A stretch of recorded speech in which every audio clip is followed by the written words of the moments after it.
Moving on to masks. Masks are now required if you're within 6 feet of anyone that's not in your same household. So making sure you have masks on hand is an important thing. And then keeping them stocked. So masks, gloves. Kate Brown announced in September that the state of Oregon would provide free masks and gloves for $10 million of free masks and gloves to businesses under 50 people. So if you're interested in that, please go ahead and look up on the state website.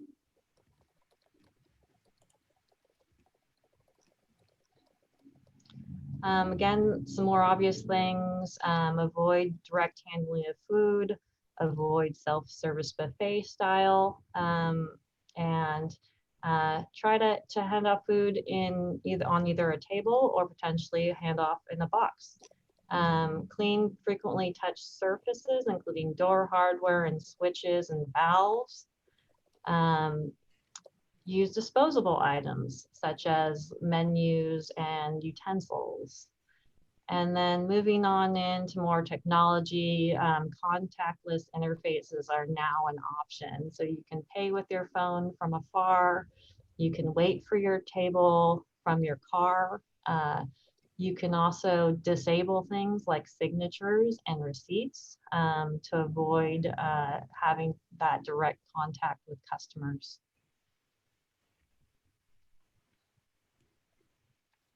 And here, really consult the CDC. If someone has symptoms that's working in your place of business, take a look at the CDC to understand how long you need to isolate, how long they need to quarantine, and start to use that as your guidance. Potentially stagger shifts and designate someone on each shift to respond to any customer concerns related to COVID-19.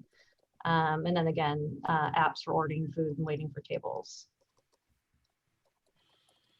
So we're going to start to look at signage for your business. And one of the important things with the restaurants and really with any business is to make the signage clear and make it stand on its own.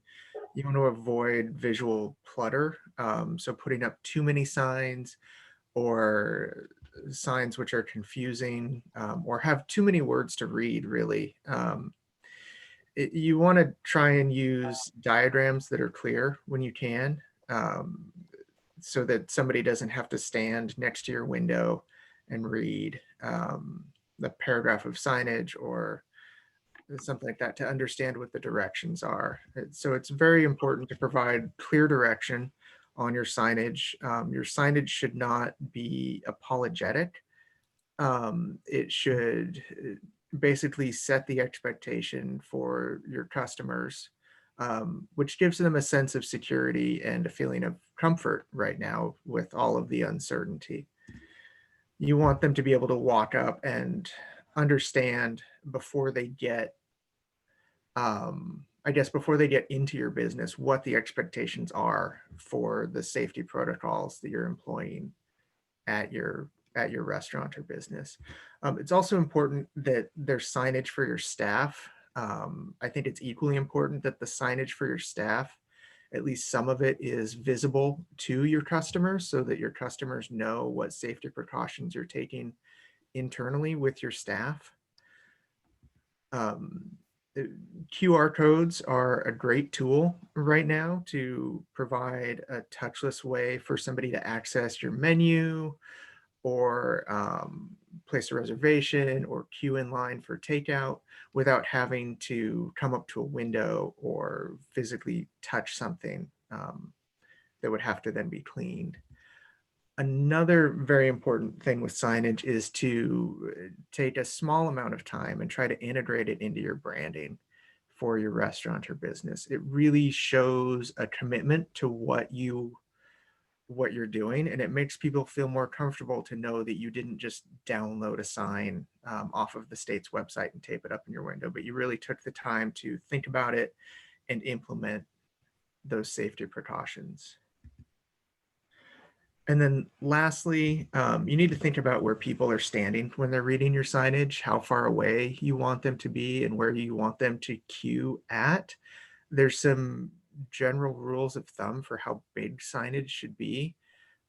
For a text signage, like your phone number or something like that, for every 10 feet back someone's standing, the letters or numbers need to be at least an inch high. So if they're 10 feet back, they're an inch high. If they're 20 feet back, you need 2 inches. For QR codes, for every 10 feet away, you want a 1 foot square QR code for it to be readable on a phone. And then you want to make sure and use high contrasting signage so that it doesn't blend into the background and that it's obvious. There's also opportunities to get functional signage out of branding, like with banners as barriers and some of those things. Yeah, so as architects, we're always wanting to make people feel comfortable and wanting your customers to feel safe in the spaces they occupy. So image on the left there, that's a communal table that was probably there since before the pandemic, that now has tape across it for where people should not be sitting. So I would say that's kind of a bad example, but maybe unavoidable. Likely tape like this, caution tape up. If you can avoid doing it, probably try to avoid doing it. Move furniture out when you can, because caution tape just doesn't make people feel safe and comfortable. The example on the right, this is Siyun Izakaya in Hillsborough. We did a little study for these guys. We were showing 30 by 30 inch tables that could be ganged together, that are much more flexible for the size of your party, and can be moved apart to allow for that 6 foot distance between parties. In this image, we're also showing a designated pickup area from the car. That yellow block up top there is a parking spot that's set up and designated for pickup of takeout. And this one is also in Hillsborough. This is Amelia's. So in this case, they were able to designate separate entrances for dine-in only and for takeout only, which is more ideal, to allow for to reduce the size of a waiting zone and allow for different customer access. Also in this scenario, there are some booths in the indoor space. Those booths could be built up with plexiglass to keep separation between parties again. So that was another idea here that was utilized. They also have a very large space there that allows for takeout in orange, and gives ample area for that. So weather structures. So this image shows on the right, shows a variety of options for weather covering, from light umbrellas to a more robust tent structure. So there's a big range right now of types of weather coverings that are being used. So on the left image there, it's nice because there are considerations taken for also the servers that are going to be able to go from inside to outside underneath cover, under the awning that the weather structures are shoved below. So that's really an ideal scenario, not possible everywhere. And then also the plantings there are preventing kind of the sideways rain we get here in the Northwest. So if possible, have a range of options and also provide for more cover. And here are two communities that are doing kind of more permanent options. Beaverton on the left there has weather structures that are set up to be there for multiple months and are more permanent kind of rented structures. On the right here, this is Sacramento. They've closed off First Street and Capitol Avenue, and are planning to potentially do this permanently. It's been so successful. So they've set up tents along the street for multiple restaurants to utilize kind of more permanent American pavilion type rental structures.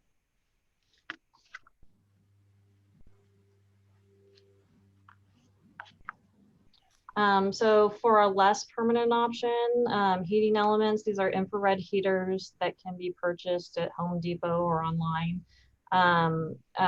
These can be on the ground, they can be mounted to a structure, they can have their own stands, but they pretty much heat the people and not the elements. This other image here, that's a carport, a portable carport. Portable garages are another option if you're setting up coverings in parking lots. This is actually a really good module. It's inexpensive and more robust, but fits the parking module really well.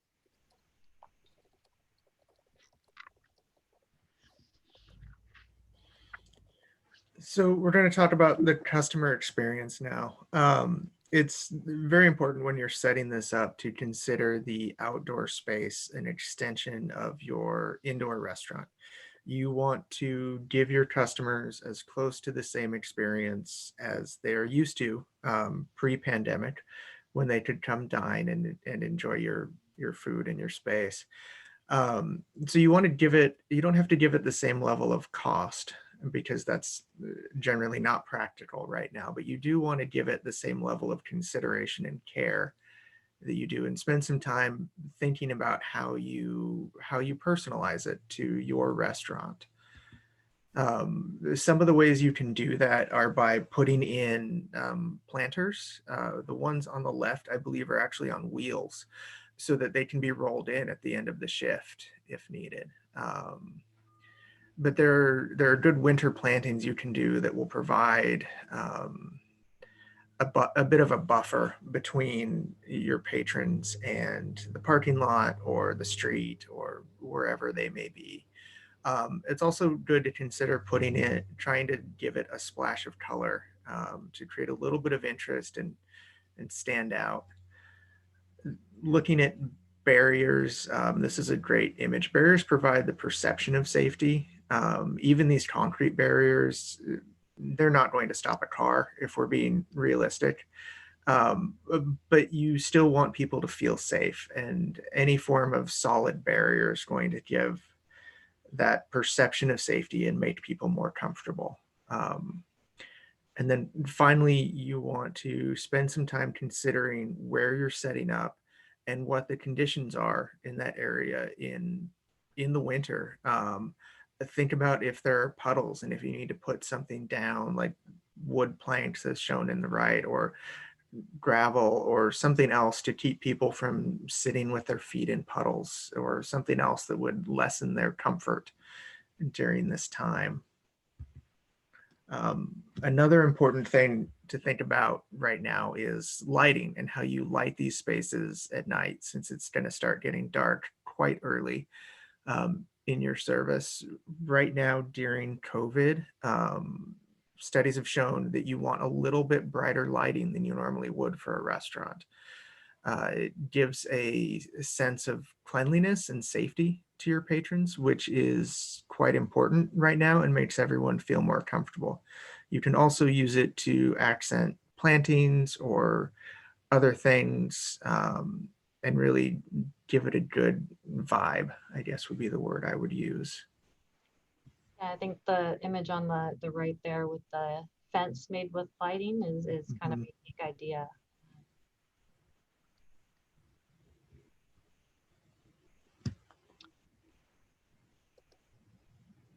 That's the end of our presentation. So we're happy to take questions and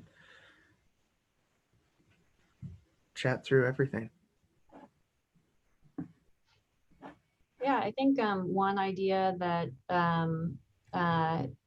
could be considered too with these temporary facilities, if you're installing, say, a wall or kind of a low wall weather covering, consider using graphics, consider making it colorful, making it representative of your brand. Really bringing in the Northwest vibe of these these murals we've seen in some of the images we showed you, and making it more of a vibrant, enticing space, I think is definitely welcome, and a good use of that temporary surface. So one other idea there. Great. Well, thank you so much, Jesse and Crystal. This is really useful information. At this point, we can go into question and answer. And if you can type questions into the chat box and I can queue those up. You can also, there's a question, you should see a question function at the bottom of your webinar screen. You can also type them there, or if you raise your hand, I can unmute you and you can ask a question. Let's start. We have some good questions coming in. A few people have asked a question about heaters and tents and how that complies with fire code.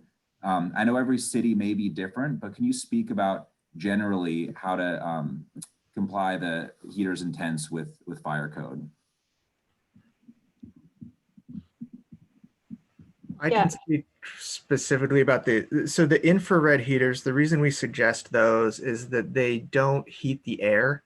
They heat the elements that they're pointed at. So if you have them above a space pointed down at your tables, they're going to warm the table and warm the people, but not try to heat the air. So generally those have a pretty high success rate for outdoor spaces. We see them used a lot for restaurants, and then also a lot of people have them in their private homes for outdoor patios and things like that. They seem to be a better option than something that has a flame like a propane. Yeah. All right, thank you. Another question, what about the use of shade sail installations for cover? Yeah, I think having a range of options is great. Shades, sail shades could work. I think, depending on the amount of rain, how you're operating during the times of heavy rain. I think it's going to be challenging probably if it starts to pour down rain with wind. To keep your diners comfortable with these shades. They look beautiful and could be a nice thing for summertime later on. So not necessarily a bad thing to invest in anyway, but probably not providing as much protection and full coverage. Maybe could be used also as kind of a wall, a wall barrier versus a roof barrier. Maybe less coverage is needed in that case. So I think could be an okay option, but also probably won't give you all the coverage you need. Okay, thank you, Crystal. What about heavy plastic sidewalls to keep out rain, but still give the feeling that customers are not dining in a tent? Do you have thoughts on that? The trick with that, and I think that's a good idea for possibly two sides of the structure. You want to make sure that you maintain the amount of airflow that you need right now. And so during the winter, most of our weather comes out of the Northwest, I believe. That's where the wind and the rain come from when we get our winter storms typically. So you want to block that, but you still need the air circulation that helps prevent the spread of COVID right now. And so you can't put something that's heavy like that on all sides of the structure. Certainly, I would recommend no more than two sides so you get cross ventilation.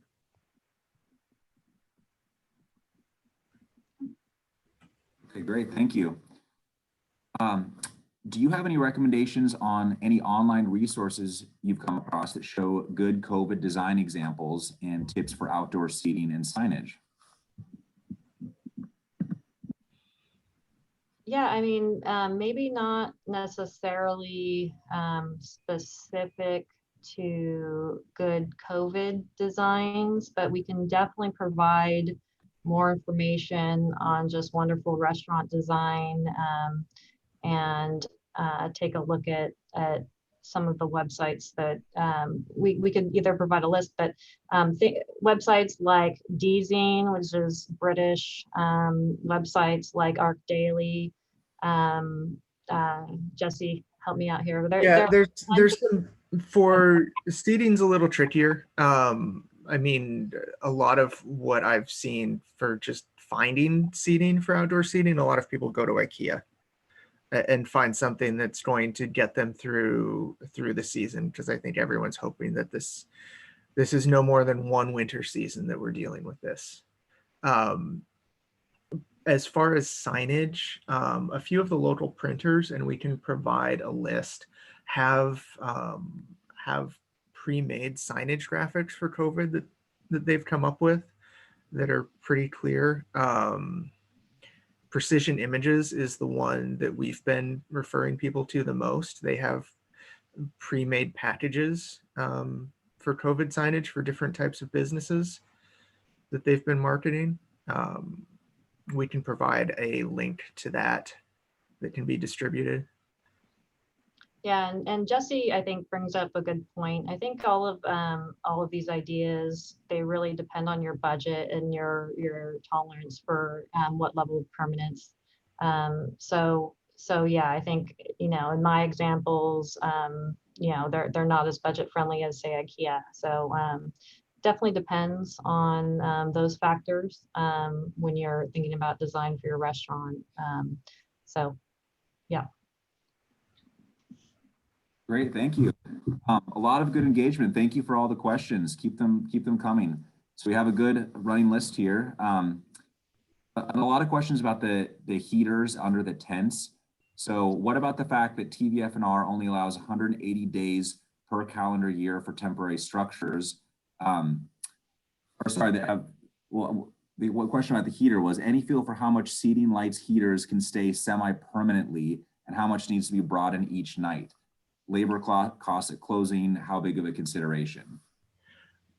A lot of what I have seen done that seems to be successful is things getting locked up basically with a long cable bike lock for tables and chairs remaining outside at night, just getting locked up with a bike lock and a padlock.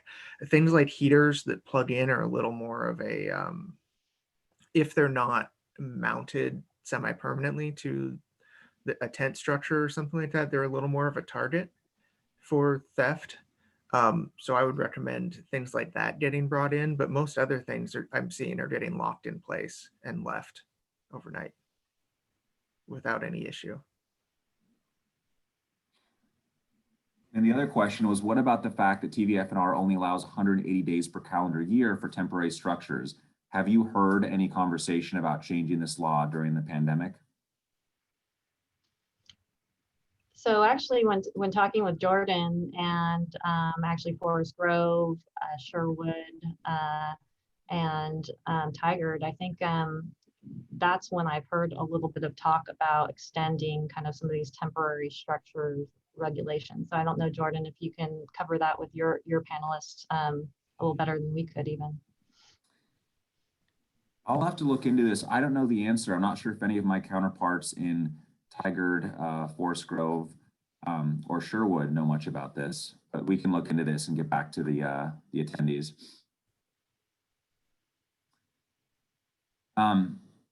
So I have a question. Do you have any recommendations on how to apply some of these concepts in a more suburban strip mall environment? If it's not as pedestrian friendly, how some of these concepts may apply? So yeah, I think the idea of using these concepts in a parking lot is definitely very feasible. We'd shown the image of using these temporary carport type weather structures, which are on a really good module. Usually your parking stalls, at least in Portland, they're actually really small. They're 16 by 8.5, I believe. And so these temporary carports and temporary garages tents are around 10 by 20. So they fit really well with the parking module, and can be used in those stalls. I think another point would be, you need the ADA, so keep the ADA stalls free, but also potentially designate a stall if you can for pickup, and allow that stall to be just used in small spurts for people to come to your business, and allow them to park there briefly while you bring out their items. Yeah, I would add on that a lot of what we showed that's in parallel parking stalls along streets, if you can basically take that same concept and apply it to 1 or 2 parking stalls in a suburban parking lot, like a strip mall situation, like Jordan mentioned, just by taking it and turning it 90 degrees so that the short end of the tent is against the sidewalk instead of the long end.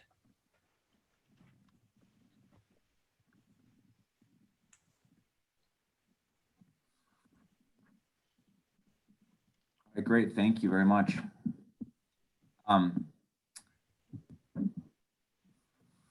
Also, folks from the cities that are participating, if you could post links in the chat box for your individual outdoor dining programs. I think Tiger posted theirs. Wilsonville has a program called Dine Out Wilsonville. So we are expediting review and waiving all fees for any expanded outdoor dining requests. So you can find this on our COVID-19 business resources page. So are there any other questions? Let me just pull up. Okay, we've got a question that just came in.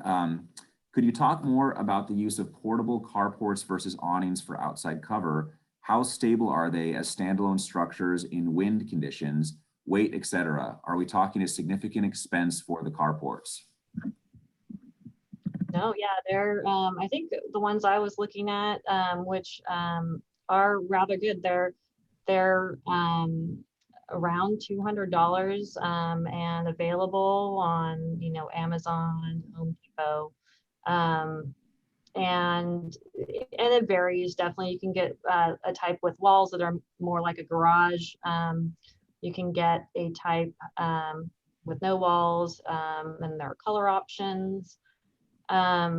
We were actually looking at the same type for a resiliency project we were doing on the coast for Oregon State University. They use some of these carports actually as emergency shelters, preparing for earthquakes, preparing for tsunamis, and in very high wind conditions in Newport, where they can have close to 100 miles per hour on the roof. So yeah, they're very robust. They're meant for cars.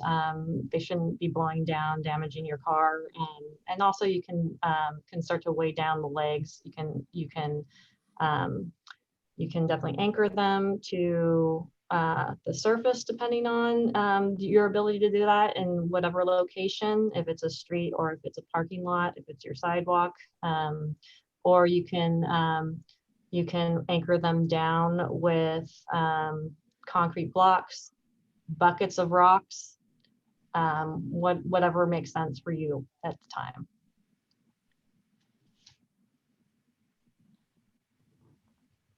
Thank you. Next question. I have seen a local restaurant using a heater that has a large propane tank, and then the unit blows in warm air under the tent. How do you feel about this setup? It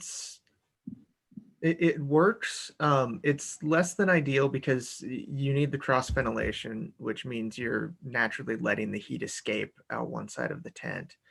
And so it's hard to maintain a comfortable temperature with a heater like that outside when you also need all of the fresh air that you need to keep everyone safe right now in COVID. That's largely why we recommend the infrared heaters instead of the propane.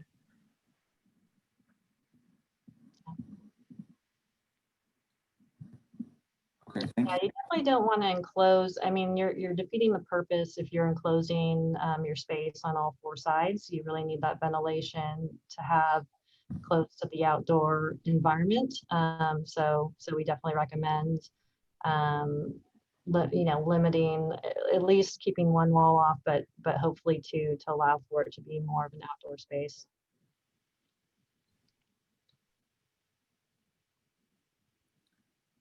Thank you.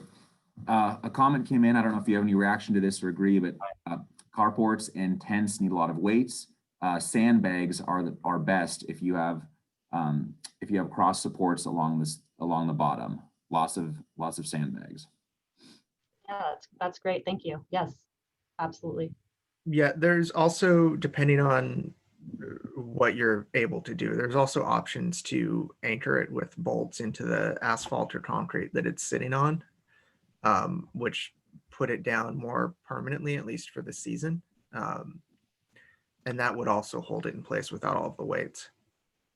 Yeah, and Jesse, that brings up a good point of, something we think about as architects are also tripping hazards. And unfortunately, in this situation, if you're up against a curb, if you have sandbags, if you have a concrete block, you want to kind of think about too, is this creating a hazard for my employees who are carrying trays, for anyone carrying a menu, for patrons who aren't used to the space? Just think about whether you're creating that hazard.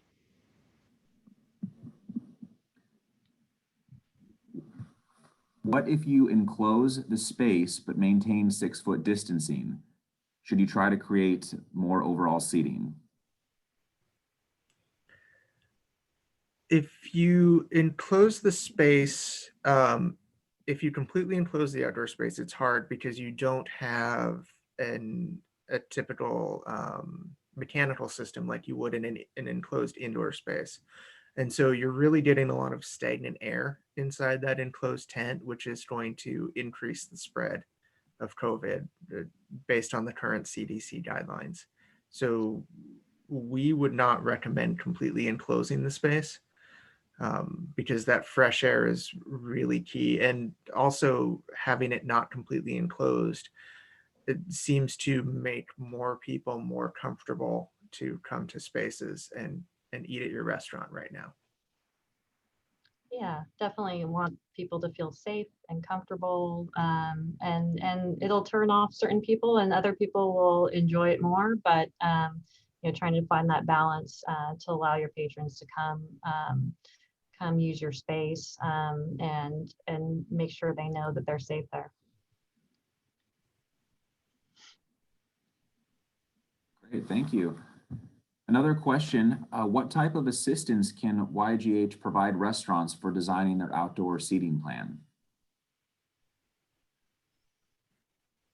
So what we did for the couple of restaurants in Hillsborough was there was a small fee associated with it, to be upfront about that. But we came out and took measurements of the existing space and their existing tables, took a bunch of pictures, and then went back and designed a seating layout using what they had available to them, that would provide the recommended spacing for everything right now, and work with what they wanted and really maximize the amount of seats they were able to get. Yeah, and some communities pay for this through, I think Beaverton has a storefront improvement program, and it includes planning for their restaurants. It's pro bono. It was in place before COVID.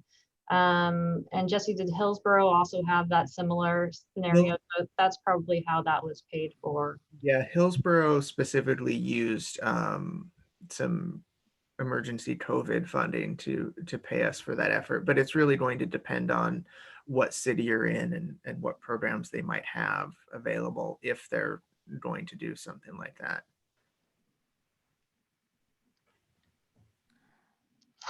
Sorry. Based on what you've seen, do you have a sense of what the public-private partnership looks like to drive some of these efforts?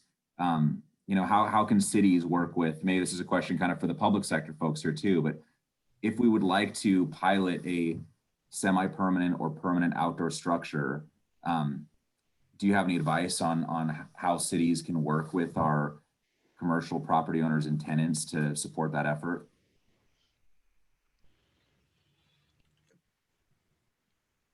Go ahead, Crystal. Well, yeah, I'm very interested from the other cities as well.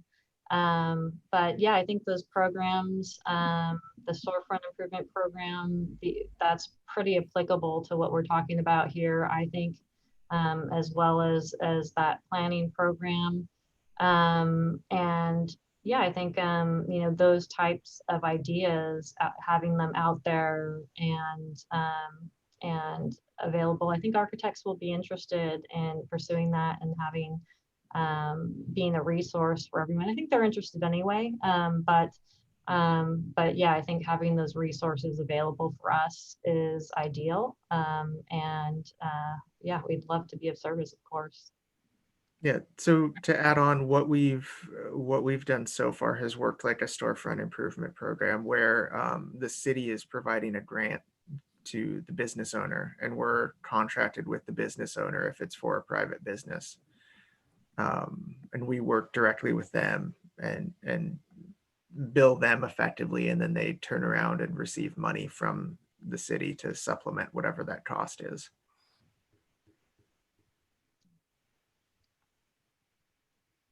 That's helpful. Thank you. All right. Well, I think we've answered all the questions that have come in. Are there any other questions from attendees? As a reminder, you can type them in the chat box. There's another question and answer functionality at the bottom of your screen, or you can request to be unmuted and you can ask your question out loud.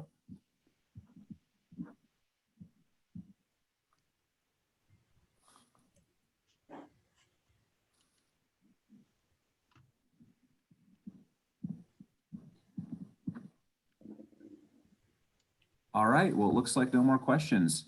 Thank you, YGH Architecture, for joining us today and for sharing your expertise on this important topic. We recorded this webinar so we can share this out with our attendees and with other businesses that weren't able to join today.